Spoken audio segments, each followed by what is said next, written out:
It's cold, it's 3 a.m. and we are off to France for Christmas. We scored flights to Paris with Air Serbia. Here is Alexandra killing some time by going up and down on the travelator, which seemed like a great idea at the time until she threw up just as we were about to board. Super impressed by Air Serbia and couldn't fault their service or their staff who really looked after us. The only thing we had a problem with was Thing from the Addams family, who in front of us was there for 2.5 hours and didn't once return to their seat. As you can tell from her face, Alexandra was learning all about flying in economy. We stayed at the Grand Magic Hotel, which was an 8-minute shuttle ride away from the Disneyland park, and the kids were impressed by the foyer and the reception and blown away by the bunk beds and wall decals, so much so that they probably would have been just happy enough to stay in their rooms all day. We took a 45-minute train to Paris to see the Eiffel Tower and pretty much saw it straight away from the train, and I'll be honest, as soon as the girls saw it they were like, can we go back to the hotel? This obviously wasn't going to happen, and so I forced them to see the tower from every angle possible and take hundreds of photos from each angle possible. They actually hated me after this.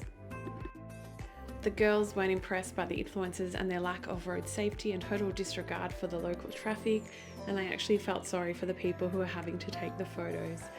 We waited for the clock to strike 6 and managed to win their attention back when the tower began to sparkle, but as soon as it was over, they once again asked to go back to their hotel. We spent Christmas Eve and Christmas Day at Disneyland and Disneyland Studios, hopping between both parks. The kids were super excited, losing their minds as we were entering. Disney sure knows how to decorate for Christmas, and it truly was magical walking in. The girls pretty much jumped up and down for 30 minutes during Mickey's dazzling Christmas parade and tired themselves out within the first hour of being within the park. And then backed it up and jumped up and down some more for the Disney Stars on Parade. By now, Pete and I had sore backs, sore hips, sore legs, and we're just hoping we could continue on. But no, the girls wanted to stay and watch the parade, and of course Stitch was the favourite. They had set up Christmas stalls everywhere, and they had lots of yummy traditional French savoury and sweet snacks to try. And even though we had no idea what we were trying, we thought we'd give the local cuisine a go.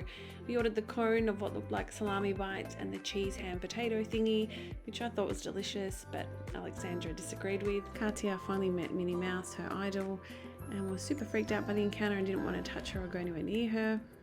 Pete managed to get a head nod from Captain Hook, so his day was made.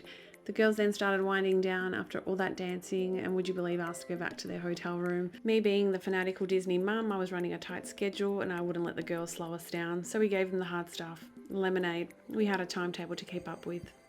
Because we went to Disneyland over Christmas, we really got to experience the real magic of Disney. Crowds, and of course queues. Look at this line. That's right, Katia.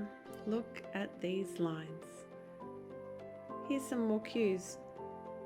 And some more. And here's some more footage of us lining up. We did manage to go on all the rides that we wanted to go on. Or shall I rephrase that and say all the rides that the kids wanted to go on. Unfortunately, all the rides that we wanted to go on, they were too scared to even try. You see, we took the girls on a roller coaster straight away and kinda should have researched it a bit better, as we scarred them both for life, and it meant that they would only go on the kiddie rides.